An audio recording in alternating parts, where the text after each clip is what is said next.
Kum len a black Gemaras, Matzai Shabbos, Parshas Kisavai, Shabbos night of Slichus. We're not Nun Beis Amud Aleph. We're about 6 lines from the top of the page. Just quickly remind you, we're talking about the Sukah Daf She'eva. They made a great tikkun, an institution by Sukah Daf She'eva. They built a platform. They built a balcony, and they separated the men from the women. This particular, and the Gemara asks, how can they build a platform there? And the Gemara, because you're not allowed to add anything to the base Hamikdash that already wasn't there. And we said we learned from a pasuk when they eulogized, when they made the great eulogy. David HaMelech's every family was on their own, and within the family, the men were separated from the women. That means even from your own wives and siblings, you have to separate from. So therefore, we learned madach by a funeral procession. When you have other things on your mind, we separate men and women. And surely when there's levity and simcha, you have to separate men and women. So from the Gemara we just learned yesterday, I don't know if you were told, there's a number of things that we learned from the Gemara. I'll just dwell on 2 of them. One of them is, it says that in this big shul, this massive shul in Alexandria, they had a bima right in the middle, in the epicenter of the shul, and there was somebody stand there and wave the flag so people would know where the chazan is up to. So the Rambam writes that the Rambam writes in Hilchos Tefillah, when you build a shul, the bima should be in the center of the shul, and that everybody in the shul can hear what's going on. The Kesef Misha, the Yosef of Cairo, he writes that it's only a practical thing. But if you're in a small shul, you don't need the bima in the middle of the shul. In fact, in a small shul, the bima should be right up front of the shul. However, the Chassam Sofer, in his time, the Reform movement started. And one of the first innovations of the Reform movement was to take the bima and bring it right to the front of the shul. The Chassam Sofer and all of his students, the Ramash, and the Chassam Sofer, and all of the students came out very strongly against davening in any shul if the bima is not in the center of the shul. And they say that the bima is in place of the mizbeach, right? We daven as a korban. And the mizbeach, the inner mizbeach, the mizbeach hapimi, if everybody can mute themselves with some background noise there. In the inner mizbeach inside the base of Mikdash is right in the epicenter of the room, between the shulchan and the menorah. So the Chassam Sofer says the bima must be in the middle of the shul to qualify as a replacement for the Beis Hamikdash, and he says it's forbidden to daven in the shul if the bima is not in the middle. That's one thing we learn from that. Not everyone agrees with it. That's one thing we learned from the Gemara. The other thing the Gemara is all about mechitza. How do you know you have to have a mechitza during davening? There's no basis, nowhere the Gemara say it anywhere, and all the Mefarshim say you learn it from right here. You learn it from the fact that by the eulogy you have to separate. By the eulogy you have to separate the men and the women, and we learn to basically from the Sheva. So the same thing applies to davening. According to Chassam Sofer, it's from the Torah, and this is where the basis for having a mechitza in the shul comes from. Now the Rambam writes the reason to separate the men and the women is they shouldn't mix with each other. So according to the Rambam, the main emphasis of mechitza is actually they shouldn't mix with each other. So as long as they're totally separated, you don't need a very high wall. Others say the idea, the way the Gemara seems to be looking, is that they looked at each other and they winked at each other. The main problem is the looking. And if it's the looking, then you need a mechitza that's tall enough that actually covers the height of a woman. So that's what therefore became a big machlekes, the height of a mechitza. Moshe, who was one of those lenient ones, brings it down to 5 feet, whatever that works out in centimeters. And many others disagree. They say that it has to be that you can't see each other, so it has to be like 6 feet. Well, how do the ones who say you can't see? How do they go with some Haredi places have a full glass wall, but it's a one-way mirror? Yeah, so that's the problem is when they wink at each other. Oh, at each other. As in the Gemara you learned yesterday. Yeah, but it says they looked at each other, so they winked. It says they looked at each other. Charitza means not just looking. Charitza means like acknowledging each other, giving a wink. It's not just looking at each other. A rebuttal, but that's only the basis from a chitzer in a shul. What about for Sefer Chasna? What's the basis for that mechitza? Okay, good question. 2 things. First of all, the for whatever reason, which is something that always bothered me, which I have no answer for, There's three main dinim that we talk about that's accepted everywhere, but nowhere Shulchan Aruch is brought down. For example, you'll always hear about you're not allowed to speak Lashon Hara. And the Chafetz Chaim wrote many books on not speaking Lashon Hara. Yet there's no chapter in Shulchan Aruch that says don't speak Lashon Hara. There's no such chapter.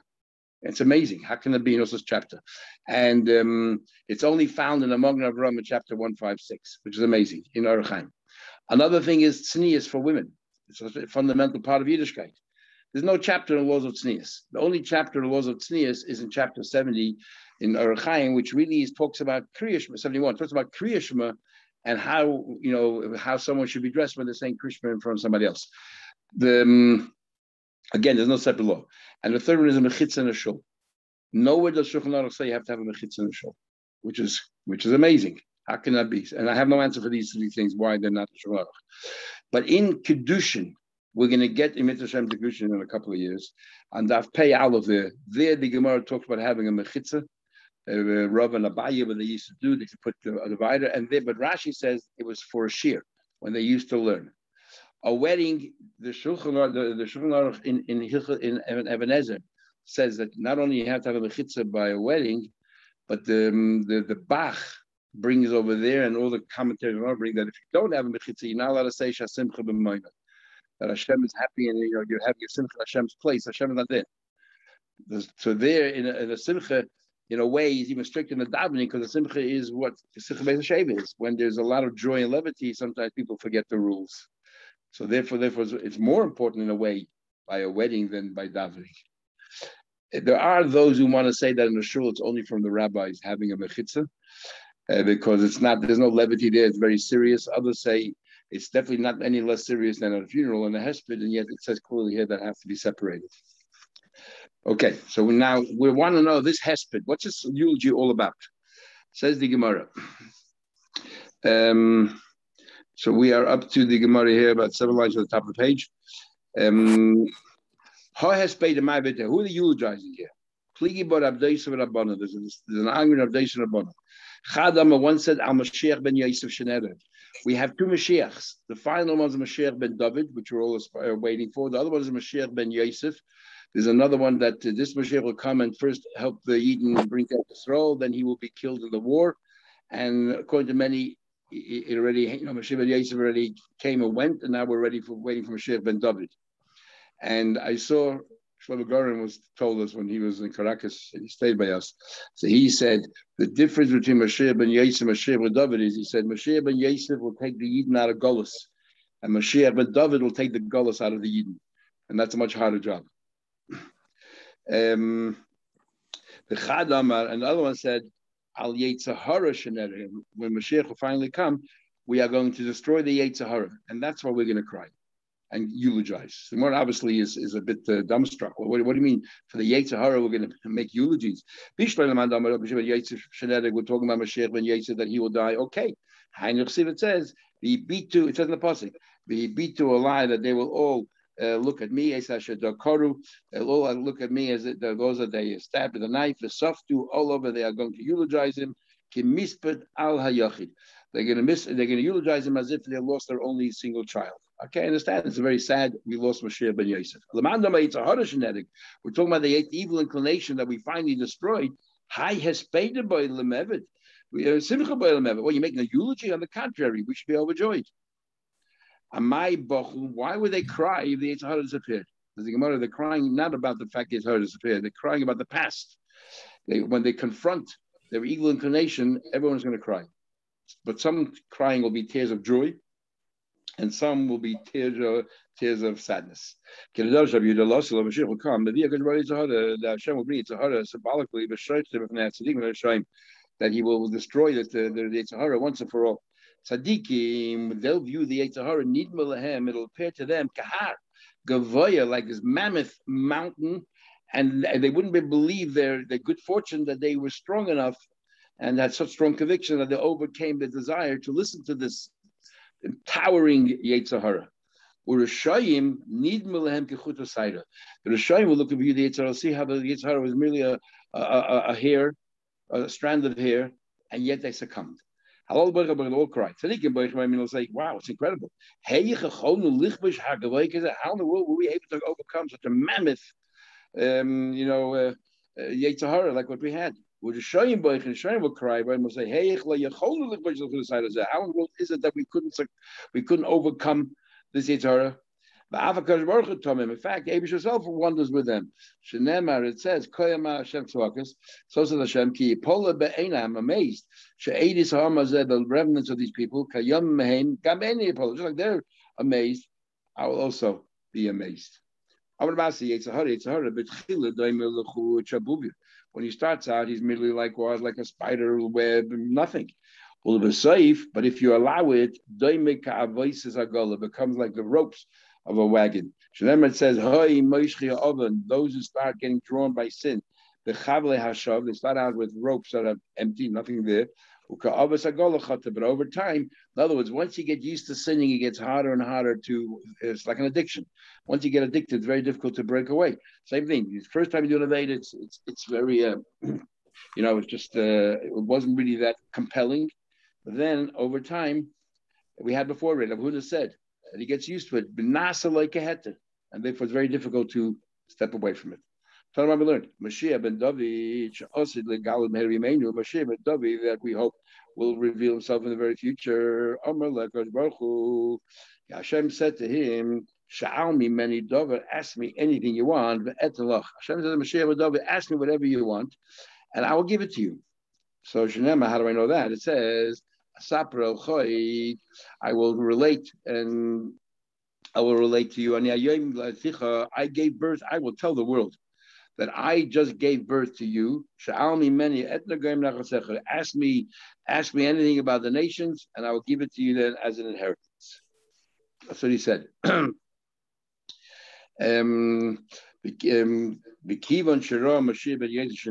Mashiach ben David saw that Mashiach ben Yosef was killed, you want to know what I want? Give me life. Give me life. I want to be guaranteed that I will remain. He said, life. Even before you asked, your ancestor already davened for you. Remember, it says, all I ask you for is life, and I gave it, and Satya gave it to him. So we see that Mashiach ben Yosef, pastor, will get killed, and Mashiach ben David will remain on. 7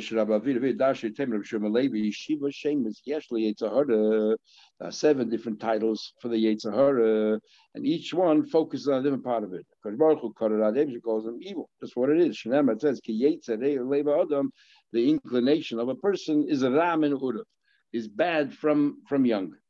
It's like, like Freud said, that essentially a person is bad.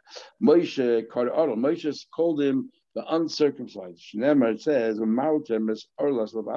you have to circumcise that which covers over your heart, and you have to remove that, so therefore you can go ahead and do what your thing is. So Moshe Rabbeinu said it's not. He sort of davened that the Yetzer Hara shouldn't be as bad as the way the Eibishter put it. David called it Tommy. David referred to him as something Tommy. It says, like Tor Broli Lakim, Hashem gave me a pure heart, which means that there is another heart which isn't so pure. That's the Yetzer Hara. There's also someone that's Tomei, the Yetzer Hara. Shlomo calls the Yetzer Hara our enemy. It says, if your enemy is hungry, feed him bread. What's bread? Give him, learn Torah. If you are thirsty, drink water again. Water also is the Torah. We'll soon see in the Gemara. So therefore, he refers to what do you call it? To the Yetzer Hara as what do you call it? As something that is bad. What's that place? And then he says, because you are shoving aside the coal, place it on his head. Hashem will reward you for it. So he's called him clearly here. He refers to Yetzer Hara, refers to him as your enemy. And what do you mean Hashem will reward you? Do not read that he'll reward you. Elo yashli menulach. That he will make shalom with you, that he will calm you down. Yeshaya Yeshaya called the Yetzer Hara a stumbling block. Remember, it says in the pasuk, Soilu, Soilu, and it says here that you should clear the way. Panu derech, you should clear the way. Harimoi michshol mederech hami. I want you to lift the stumbling block that's found on the way. Yecheskel koru even. Yecheskel referred to Yetzer Hara first as a stone. Now it says, "Vasiroisias leva emer b'sachar." Remove the stone, your heart of stone, that you're insensitive to kedusha. In other words, each one is focusing on a different. Yetzer Hara is all of them. He's bad. He's your enemy. He's all of them. He's a stumbling block. Depends. Sometimes he comes across different guises, but they're all different tools that Yetzer Hara uses. And I'll give you a heart made out of flesh, a heart that is sensitive to kedusha, to holy things. So the pasuk, but that's funny. That was hidden. Sorry, I skipped a line. Yoel called it something which is hidden inside you. Now it says that's funny. He says, and that which is hidden, archik ma'aleichem, our distance from you. I'm bringing that pasuk down. So you're saying here that we are going. David is saying, I'm going to remove the stone and I'm going to destroy that which is hidden. In other words, I'm going to destroy the Yetzer Hara. Somebody learned this. That's funny. I will destroy the Yetzer Hara. The Yetzer Hara should soften v'aimed belibu shaladam. This is the Yetzer Hara that is constantly inside the heart of a person. V'yidachtiv, and I will throw him, outcast him. I will cast him al eretzia, to land of his thirst, to shmema, that is destroyed mayim. L'makom she'ein b'nei adam mitzuyin lizgaras behen. As part of, I will send him away in a place where he cannot antagonize anybody or entice anybody. And as part of Elayama Kadmaini, and he will be facing the Yama Kadmaini, the sea at the east. What does that mean? So now we explain. So first the Yetzer Hara. Is the Yetzer Hara part of the neshama? The Yetzer Hara, no, the neshama is a soul. Yetzer Hara is an emotion. No, but is it within the neshama? Does the neshama, the Yetzer Hara come within the neshama? So I'll explain to you. In a nutshell, it says in the pasuk, I'll tell you what Chassidus says, because Chassidus talks about this, not others far. It says in the pasuk in the Nevi'im, Neshamais ani asisi. Every person has two souls. You have an animal soul and you have a godly soul. The animal soul itself it has animal instincts. It wants self-indulgence. It's not bad. It's not intrinsically bad. It just wants instant gratification, things that give it enjoyment. The godly soul obviously just wants to serve Hashem. Emanating from this soul of the animal soul comes the Yetzer Hara. Now the Yetzer is a feeling, an emotion.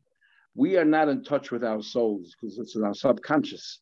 What we on our conscious level, what we feel are what our heart pulls us to, what it drags us to. So we have the emotions.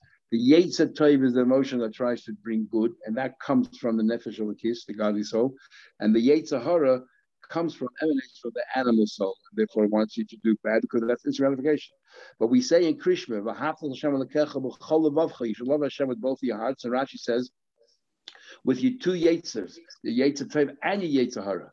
So if you can convince yourself that there's nothing more gratifying, nothing more enjoyable than serving Hashem, then even your animal soul will transform itself and be interested in that as well. What are the two neshamas? I didn't catch the word. One is called Nefesh Elokis, the godly soul, and one is called Nefesh Habahamis, the animal soul. So we have two souls.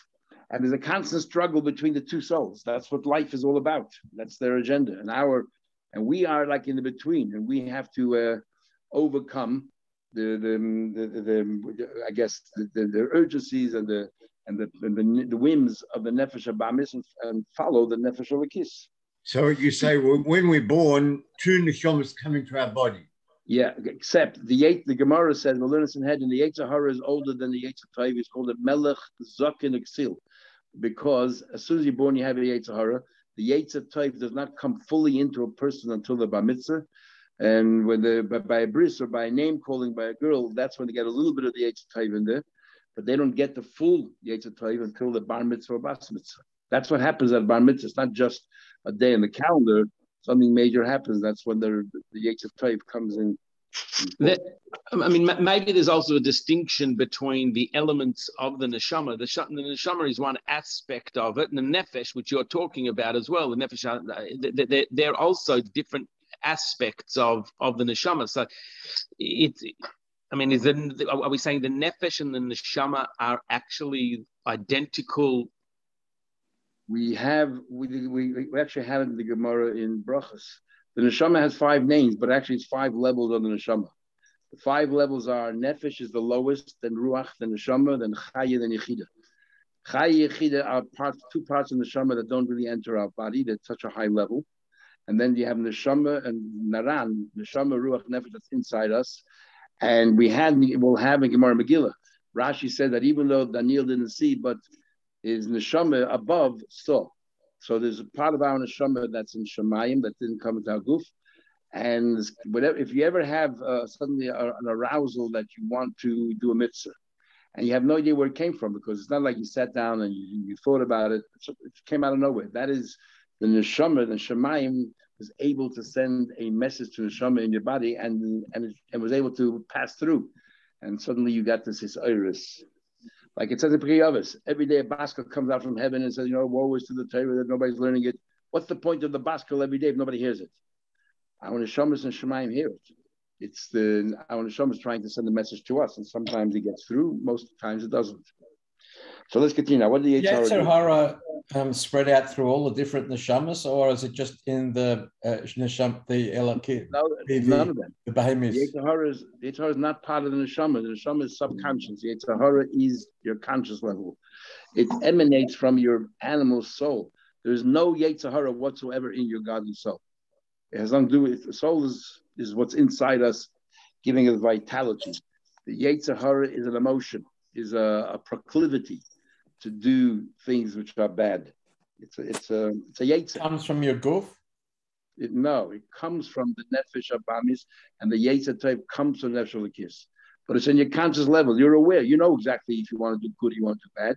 That's the Yetzer type and the Yetzer Hara, pulling you in different directions. But where do they come from? Their origins are from this neshama that's deep down within us.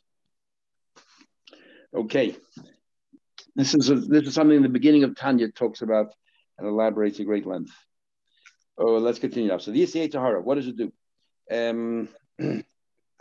So it says over here that he turns to the east, the eastern sea.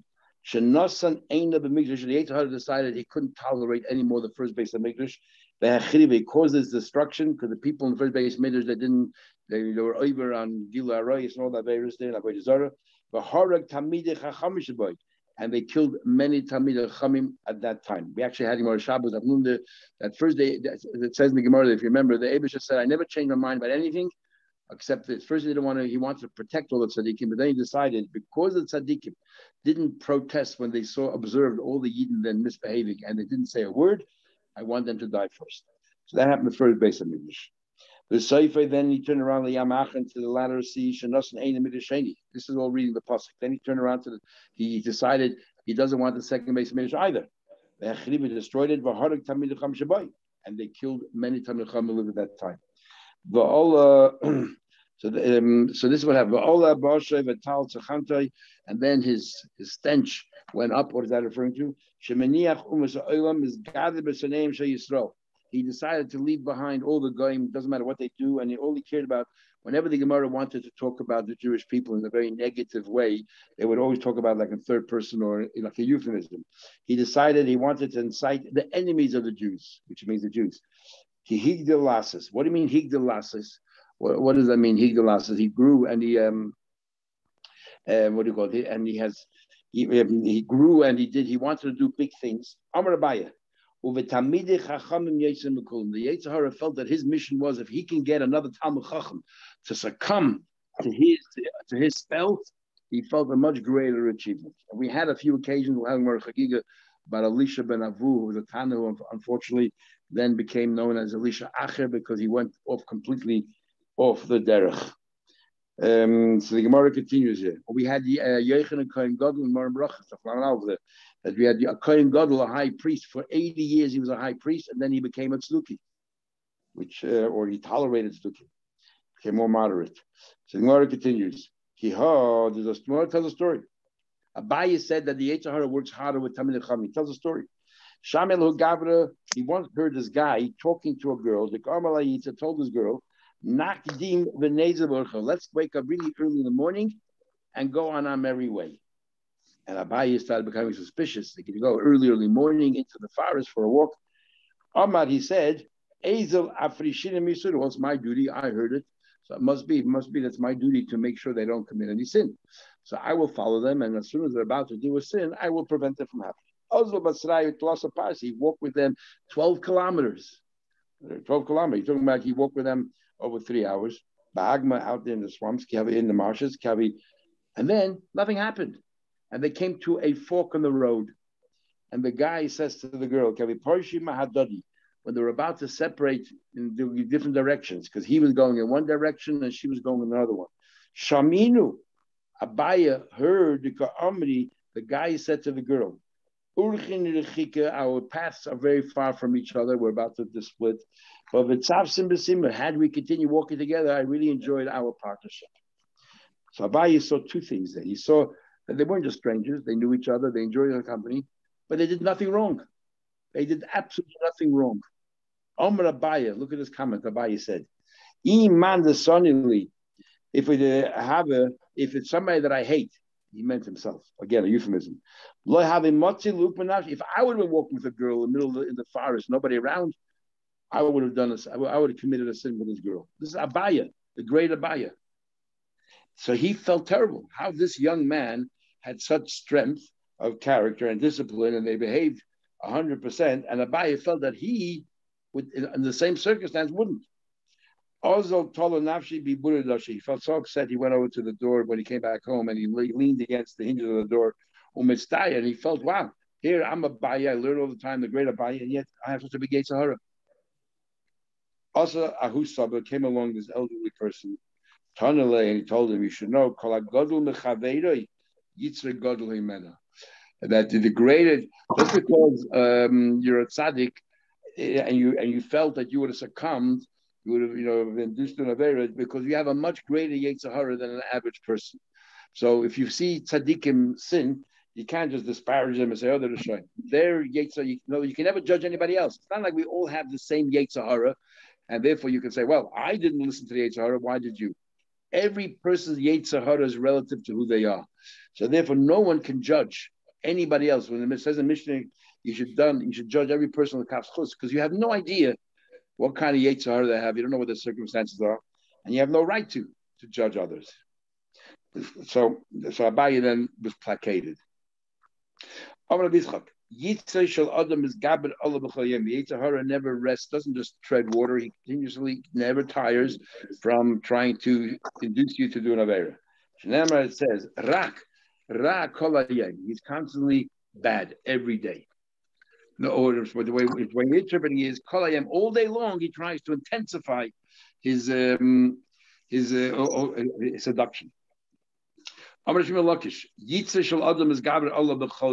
say it strengthens every single day. Ultimately, you want you to succumb and then you can die. It says, the Rosh is looking towards a tzaddik, and he wants to kill him. We wouldn't have the support from Hashem.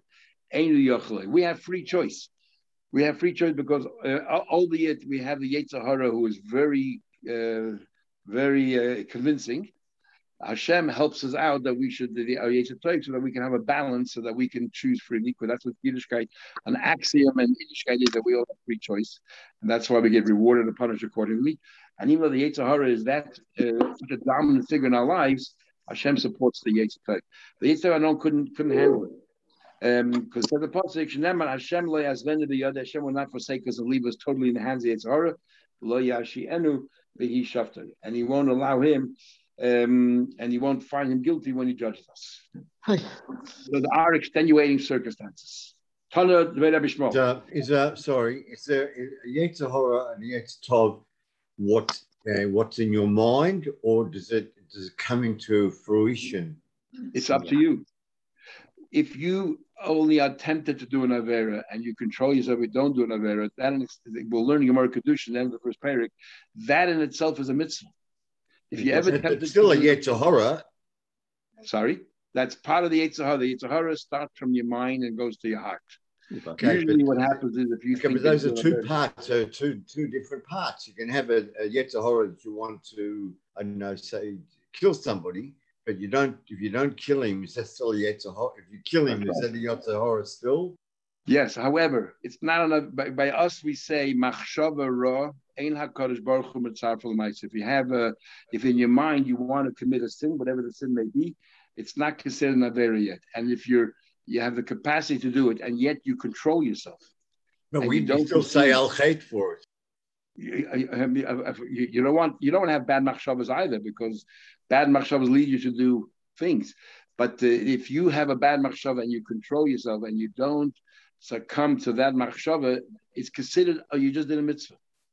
We say al chait for it still. Still chait. Al chait b'yetzer hara. Al chait for yetzer hara, even though yetzer hara is the source of all averos, is al chait yetzer hara, that we allow the yetzer hara to send us thoughts and we leave the thoughts in our mind. We let it percolate in our mind. That percolating in our mind is a bad thing. Is a very bad thing. But it's not itself is not an avera. It leads you to an avera. The only time it's an avera is if you're thinking about women. Remember, Hiruri is kashim avera. Hiruri avera is kashim avera, is referring to aroyus, to erva. But we should have pure thoughts as well. That's our mission. Our mission is to ensure that these thoughts don't come into our mind, because one thing leads to another. So that's all part of the modus operandi of the Yetzer Hara. We all know how the Yetzer Hara works. We all have one. So the Gemara continues. What do you do to talk about Yetzer Hara is there and it's really bothering you and it's strong and you're finding it difficult to overcome it? Just open a Gemara, learn Daf Yomi or learn Gemara, learn anything. Learn something, learn Torah. Because if the Yetzer Hara is like a stone, insensitive, nimuach, it will disintegrate. In Barzlu, he behaves like a piece of metal, misplates it, it will spark, it will fall apart. If it's a stone, the Yetzer Hara is like a stone. That means you're insensitive to anything, to any joy, anything kedusha, anything esoteric. Anybody is thirsty, go drink water. It says, so different Torah is like water, and it says, that stones are ground by water. So water breaks through stones. If you learn Torah, you'll break through the Yetzer Hara of the stone. In Barzelu, if it acts like a piece of metal, it will fall apart. It says, my words are like fire. Num Hashem says Hashem. Like a hammer that will break a stone. The Yetzer Hara, in fact, in Babasa, we'll learn the first paragraph, he has three names. He's called Malach HaMavos, it's called Satan, it's called Yetzer Hara. It's all three the same Malach. First, he gets you doing Avera, Yetzer Hara. Then he goes and prosecutes you, he's the Satan. And then he carries out the judgment, he's the Malach HaMavos. So he says here, the Yetzer Hara induces you in this world. Then he becomes the witness against you. He prosecutes you. It says in the pasuk, it says the pasuk, from the youth, from the young, you are already, mefanik is somebody who, mefanik we had before, somebody who's very, I guess, indulgent. So and he likes to take care of himself. So mefanik menoyer from the youth, he's mefanik his eved. The eved here is referring to the Yetzer Hara. By the end, he will be a monon. What's a monon? So he starts out that you follow the ways of your avda, your slave, which is the Yetzer Hara, and the end you become a monon. Shekain ba'ad bach shrabchia koydel asad monon. Now this, what's going on here? In the Aleph base, you have the units, and then you have so you have 1 through 9. Aleph is 1, base, Gitu through 9. And then you have Yud through Tzaddik. And then you have the hundreds, which is Kuf, and onwards. There's one of the ways of if you want to transpose letters, you want to substitute letters, we take, if any number that equal to 10, Aleph is 1 and Tes is 9. The two together make up 10. So Aleph and Tes are interchangeable. Beis is 2 and Ches is 8. So Beis and Ches are interchangeable. Gimel and Zayin interchangeable, and Dalet and Vav interchangeable. But Hey has no part. Hey is on its own. The same thing is with Yud. Yud is 10 and Tzaddik is 90. 10 and 90 makes up 100. Chaf and Pei, 20 and 80 makes up 100. Lamed and Ayin, 30 and 70 make up 100. And Mem and Samach, 40 and 60. But Nun is on its own. So Hey and Nun are on its own. So in Parshas Bilam it says,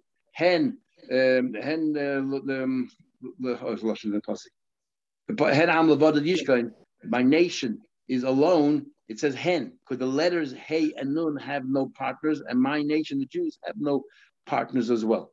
And so therefore, so that all these letters are interchangeable. And likewise, you have the kuf, rei, shin, taf, 100, 200, 300, 400. They're also interchangeable with the manspach. Manspach are the 5 letters we're learning more in Megillah that we forgot about. Those 5 letters have 2 letters. The mem, if it's in the beginning or middle of a word, then you have the mem at the end of the word. It's called mem, nun, tzadik, pei, chaf. And these letters are value of 500 through 900. Chaf is 500, and mem is 600, and nun is 700, and tzadik and pei is 800, and tzadik is 900. And we do the same thing there. We take the chaf and we match it with the tzadik. So that's 500. We take the kuf. We take the kuf and we match it with the tzaddik is 100 and 900 becomes 1,000. We take the reish and we match it with the final pay, becomes 1,000, and so on. And again, the middle letter is left open. So if you take the letters, the hey and the nun interchangeable, because the hey and nun are both single, so they're both interchangeable. And you take the word monoin and you say monoin. So we say that the nun the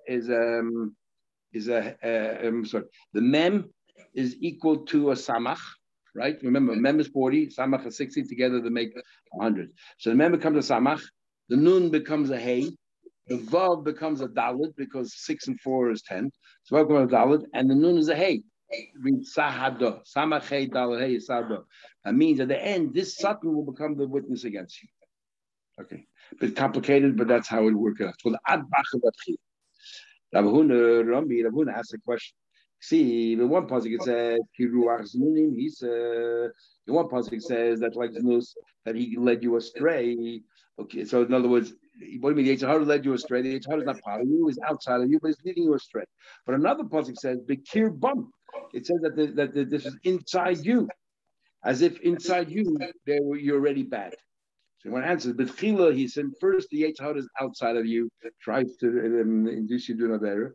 And once you get used to it, it's already inside you. Amar Rava. You know the famous story that there's a big rabbi called Hishram in Berlin. So first there was a rabbi in Frankfurt, there was a rabbi in London, there was a rabbi in Berlin. So when he came to Berlin, the people in the shul were so fry, and he talked to them like talking to the wall. So once in Shabbos Shuvah, he got up and he made the following drasha. He said, I was a rabbi in these 3 cities. When I came to Frankfurt, they were all very, very frum. And anyway, I was walking one day down the street, and I walked by the bar, and I see there's a guy standing there, and he's crying. I walked over to the guy, I asked him, who are you? And he told me, he is the Yetzer Hara. I said, why are you crying? He said, I'm crying. Nobody listens to me here. I talk and I talk. Nobody listens. Never happened before. So then when I went to London, he says, I was also walking down the street, and I see this guy. I recognize him running right by me. I stop him and say, hey, I saw you in Frankfurt. What are you doing here? He goes, I got no time for you. I'm so busy here in London. Everybody's listening to me. I have no time to talk to you. Sorry, Rabbi. He says, now in Berlin, and I'm walking down the streets, and I walk by the bar, the door's open. I see the same guy sitting there, and he's laughing in the bar. I walked over and I said, Shalom Aleichem. I said, what's going on here? He says, Berlin.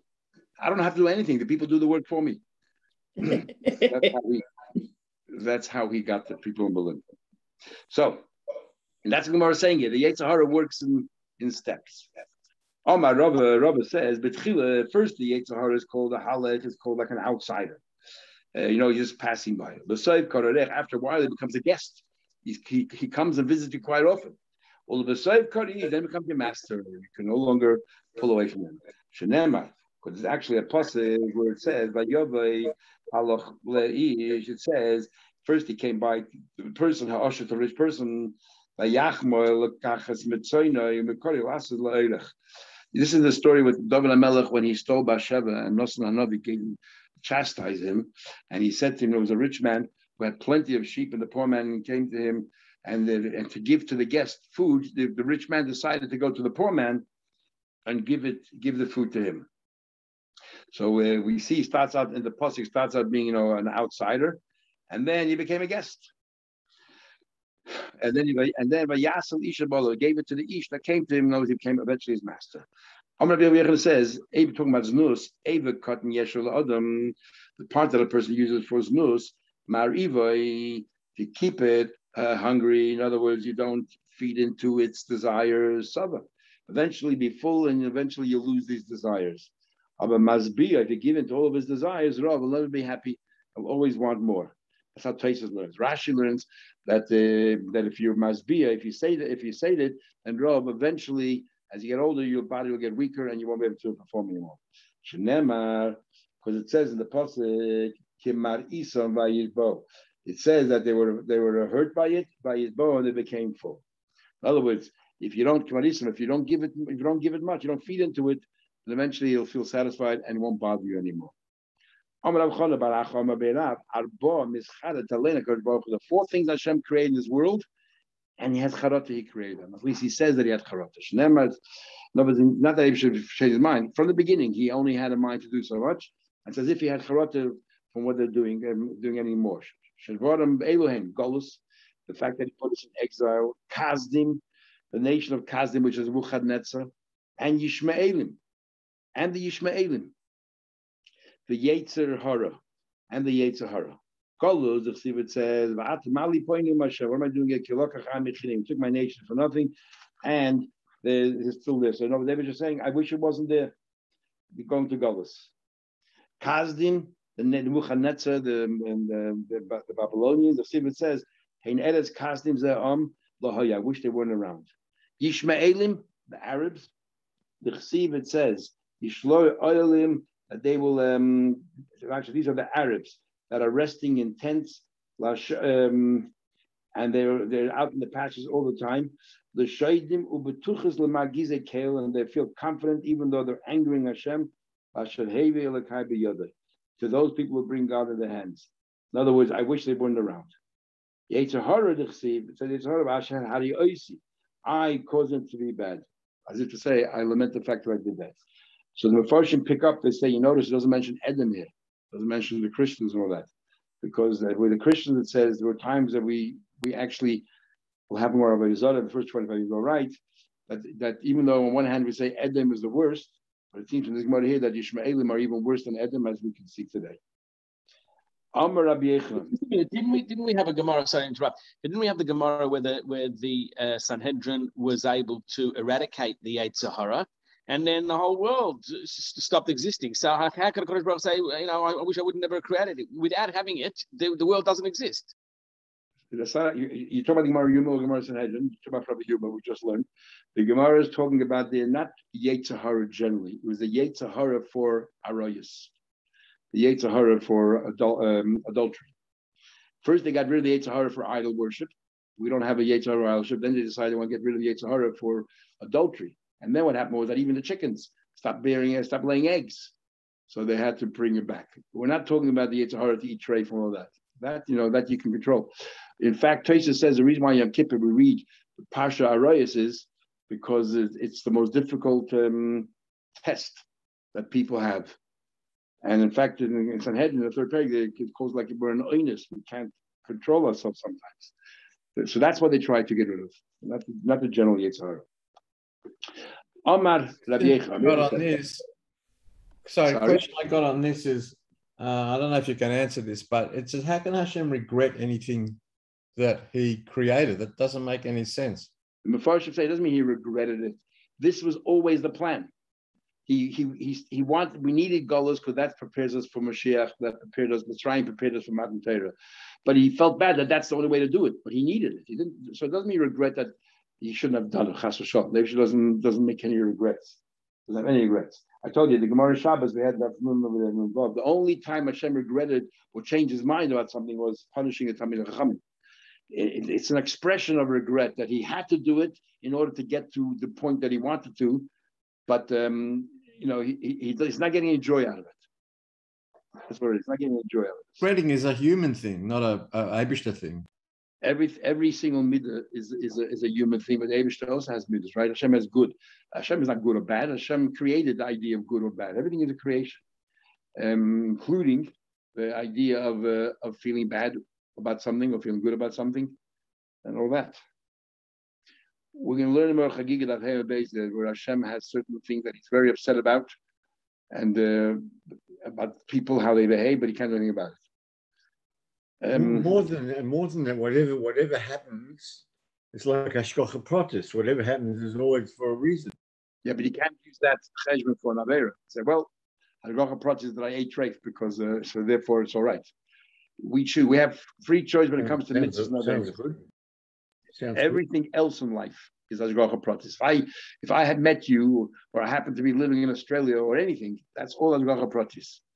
Mitzvah averas, that is choice, and that's our service. We have to choose the right way. We have in the Torah, v'charta b'chaim, and I want you to choose the right way. So Gemara continues. The place on the page. Sorry? Where's the place on the daf? Oh, nun beis on the beis, middle of the page. I don't know. If somebody wants the art scroll, someone should say where it is. 52b2. Oh, Rabbi Yochanan said, "Ilmolei shalosh mikrois halalu." Rabbi Yochanan said, had it not been for these three psukim, then when is nismaitu ragleim shosanein Yisrael. Again, it's a euphemism for the Yidden. Then we would have been lost completely. If not for the fact that Hashem said, I did it. I put the Yetzer Hara in, so that sort of relieves us a little bit of our culpability. Hashem put us in a situation that we can't really help. Hashem said, I'm the one who caused you to behave in a bad way. So Hashem took some of the responsibility. We say in Kippur by night, we are like clay in the hand of the former. So therefore, again, that we are just neutral, and Abisha formed us in a certain way. And the last one where it says, I will remove the heart of stone. I mean, who put it in the first place? Hashem. And therefore, he will take away the Yetzer Hara from us eventually. So this makes it easier for us. Also from the following passage where it says, in my spirit, I will place in you. It says in the passage further, Hashem showed me five carpenters or five skilled tradesmen. Who in the world are these four skilled tradesmen? Mashiach ben David and Mashiach ben Yosef, they are both considered builders because they're going to build the Beis Hamikdash. Rashi says that they're both going to be involved in building the Beis Hamikdash. So it sounds to me that Mashiach ben Yosef is going to build the Beis Hamikdash and he'll get killed only afterwards, which means according to this Rashi, then Gog and Magog will happen after the Beis Hamikdash will be built. That's what Rashi says. Rashi says Mashiachim, they're both Lebinya Beis Hamikdash. Eliyahu is a builder because he built that altar in Har Carmel, and Kohen Tzedek. Kohen Tzedek is Malk Shem, the son of Noach, and he helped build the ship. Why these four people are nominated, the Mefarshim don't really know. Why put these four? The Mashiach is one thing, but why Shem? There's so many other builders, and what about Shlomo Melech? He built the Beis Hamikdash, or Nehemiah, he built the Beis Hamikdash. Why these four? Not sure. Masid Abshei has a question. If so, then tell me, how do you explain the passage where it says, it said, Lema following, Eila HaKronos, that these corners, Asher Zoru es Yehuda, that spread and scattered the people of Yehuda. Sounds like they're bad people. You're saying that these people, these Charashim, are good people. They're building the Beis Hamikdash. They're bringing the Eden together. Yet the pasuk says that these Kronos, these four horns, these four Charashim, were the ones who caused the Eden to scatter. So he says here, Amalei. So Rab Chana said to him, "Shapir l'seif l'kra." You totally misunderstood the pasuk. Vayavoyu Eila, that these four. These four tradesmen, or these four skilled artisans, they came to intimidate them, and they came to put fear into them. On the contrary, and that is to lead us as kind of get rid of these corners that are trying to cause the Eden to be scattered all over the world. They're the ones that are bringing them together. You got it wrong. These are four great tzaddikim who are builders. These are builders. So two Mashiachs are builders in the Beis Hamikdash, and then you have what do you call it? Eliyahu built. Why Eliyahu more than the Shlomo I guess because the first base Midrash they built, but it got destroyed. So these are not the builders that we want. We want builders that completely achieve what they wanted to achieve. So, but Elio and Har Carmel, he built the Mizbeach and he got rid of all the false prophets. So he built and he completed his assignment. And the same thing with the Teva, that they built the Teva, complete his assignment. So why Shem is mentioned and not Noach, that I don't know. Amalei Savshesha says, I will never argue with Chana when it comes to Medrash because he is so much smarter than me. Says he more further. It says in Pasuk, and this will make sure that there's Shalom. Ashur, when it comes to Ashur, the country of Syria, will come into our land, and they'll step upon our palaces, and we will set on him Shiva Roim, 7 shepherds, and 8 members of the noble families. What are we talking about? Who are these 7 shepherds and 8 members? Is like this. So the Gemara says, what do you call it? Man Shiva. Who are the 7 shepherds? David be'emtza, Adam, Sheis, and Meshulach. Adam and his son Sheis and Meshulach. They never sinned. As Rashi says that Adam. Rashi, by the way, starts off the whole Gemara. He says, "I have no idea." Rashi doesn't normally say this. Rashi says, "Lo yadaiti b'hem tam." I have no idea why these 7 people were nominated as the 7 shepherds of Klal Yisrael. But Adam and Sheis didn't commit any sins because till the generation of Enosh, who was Sheis' son, there were no sins. Only then started that way. There's all that. And Mr. Shalach, we know that the flood was delayed 7 days, so they sit 7 days in the morning for Mr. Shalach. Was on the right side of David, and Avram, Yaakov, and Moshe B'Smoile. Avram, Yaakov, Moshe on the left. Rashi says Yitzchak wasn't there because he was busy defending, being an advocate on behalf of Jews. Sorry to interrupt. Adam sinned. He ate the apple. Sorry? You said Adam never sinned. Adam said never sinned. He did sin. Yeah. Very good question. We have an argument in the Gemara Sanhedrin and Daf Lamed test. We're going to have a whole discussion about Adam Harishon was a tzaddik or whether he's actually a Rasha. This Gemara here follows the opinion that he was a tzaddik. He was meant to eat the apple because this is all part of the process of creation. This is all part of that he had to eat the apple so that they should bring into the world the idea of chait so that we have the choice. Because prior to that, there was no free choice because we were all good. How would we ever have a choice of doing bad versus good when we're just in Gan Eden, we're all good? So it was all part of the plan that it was inexorable. That he had to eat from the Eitz Hadas and then the tree of knowledge, and this gave us the ability to choose from bad and good and so on. So, what was the reason you said why Yitzchak's omitted? Oh, Rashi says Yitzchak omitted it is because I don't know if you remember the Gemara Shabbos. Hashem was trying to. Hashem went to Avram and says, "Your children are sinners." Avram said, "Fine, let them all be punished." He went to Yaakov. He went to everyone. Nobody defended Eden. Then when he came to Yitzchak, Yitzchak says, "My children, they're your children." And I'll tell you what Yitzchak said. Well, let's make a deal. An average person lives 70 years. The first 20 years of a person's life, they don't count because we don't get punished till you're 20. So it's 50 years. Half the time we're asleep, so it's only 25 years.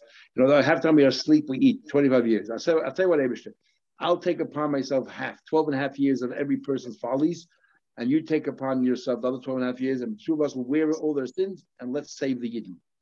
That's what he was busy doing then. So therefore, he wasn't the shepherd that this thing Gemara was talking about. He was busy defending us, actually doing what a leader should be doing. And what about Noach? Is Tzaddik Tomim? Yeah, but not a shepherd. Shepherd is someone who leads Klal Yisrael. We're talking about shepherds here. Shepherd is someone who takes care of the flock. So Moshe was a shepherd. Adam in his time only had to take care of his wife. Didn't do a very good job with his kids, but he only had, but Sheis also, there were very few people in the world, they were all right. Mr. Salach, we delayed the whole thing. And Abraham, these are all shepherds, leaders. Why these? Rashi says he doesn't know why only these. There were plenty of other shepherds. I don't know the answer. If Rashi didn't know, I for sure don't know. Who are these 8, members of nobility? Yishai, we learned more about Kama. Yishai never committed a sin in his life. Shaul HaMelech, we learned in Yuma, Shaul was the greatest tzaddik of his time. In fact, his biggest fault was that he was humble and he listened to the people instead of leading them as a strong person. Ushmul, Amos Tzfanya, these were Nevi'im, Tzidkiyo, the last king, he was a tzaddik, Umashiach, and Eliyahu. Why again, these are the only people mentioned? I don't know. Why isn't David there? Why isn't Moshe there? Okay, I just told you. If Rashi says he doesn't know, I for sure don't know. Okay, so Rashi says he does not know why these names are nominated, and there were so many other names that could be nominated. He doesn't know. I don't know. Says he more further. Maybe our scroll says something. I don't know.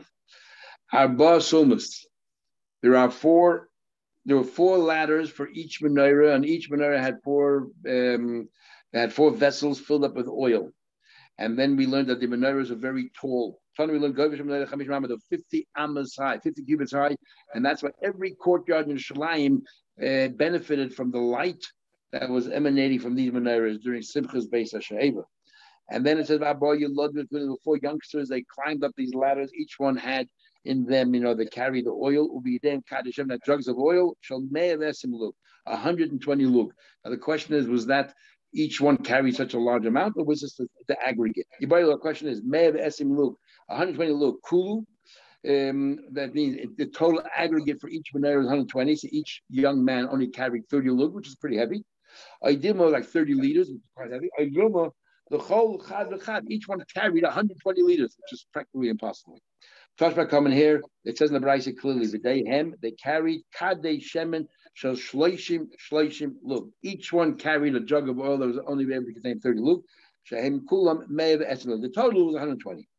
Tani, we learned the heim mishabachin haya yoyse. You have to give these youngsters more credit than Beno shel Marta bas Baises, and the son of Marta bas Baises. Marta bas Baises, we had in Maria, was a very rich woman, and she married Yeshua ben Gamla. She married, and he was one of we called him a corrupt because she used her money to get in the office. And the Taisus asked, but Yeshua ben Gamla of Limbo Basta was a great guy. He brought the education system to Israel. And the question is whether there were two different Yeshua ben Gamlas, or whether at the end of the day, even though he was a good guy, he would still use her wealth, her position in society to get the job. Wasn't she also the one in Sukah? She built that very tall Sukah, and they were learning out from, so you don't learn out from That's her. That's that base on the base there. That was Helone Hamalka. That was somebody else. Oh, was it? Oh, okay. Helone Hamalka. Says the Gemara further. And they did more credit than the son of Marta bas Baises. What's the story about the son of Marta bas Baises? He was a very strong guy. So he was able to carry the two thighs, both sides of a large cow. That was valued for thousands. In other words, they're just trying to use as a description to paint a picture of how kind of large cow it was. And he personally alone, single-handedly, was able to carry both sides of this cow. Usually, if he carried something very heavy, he'd try to run as quickly as possible so he could put it down. He would walk slowly. He would have his heel to his toe, walked up the long ramp very slowly, and he carried up. That's how strong he was. And yet, these youngsters deserve more credit. He will explain the minute why. And what he carried is far greater weight than what these youngsters carried, yet we're giving the youngsters more credit than him. So the Gemara first says, his brethren, the Kohanim, were not pleased with this. Why not? The more people that can be involved in the mitzvah, give everybody, share the mitzvah. Why are you monopolizing the mitzvah? Why are you hogging the mitzvah? Nevertheless, why would these youngsters have more credit than him? Because of the weight.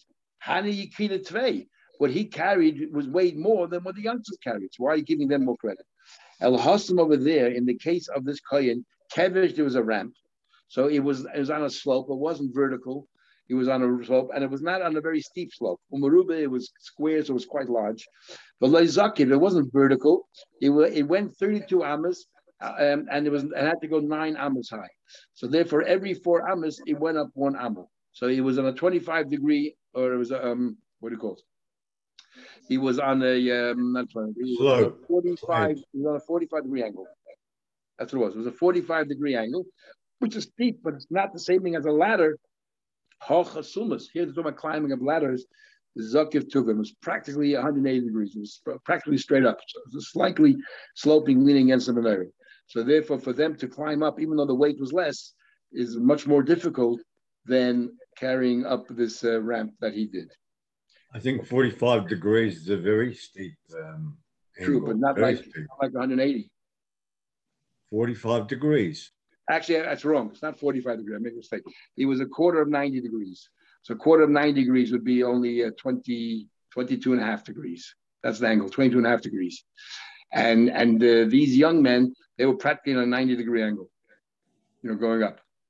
So therefore, it was much more difficult. Like an 80-degree angle, a little bit of a slope, versus 22 and a half degrees. Anyway, everyone have a Shavua Tov and a good Vach, and Slichas is tonight, so we're already on the trajectory going to Rosh Hashanah. I don't know what's going to be Rosh Hashanah, but let's hope that we're able, all of us, to hear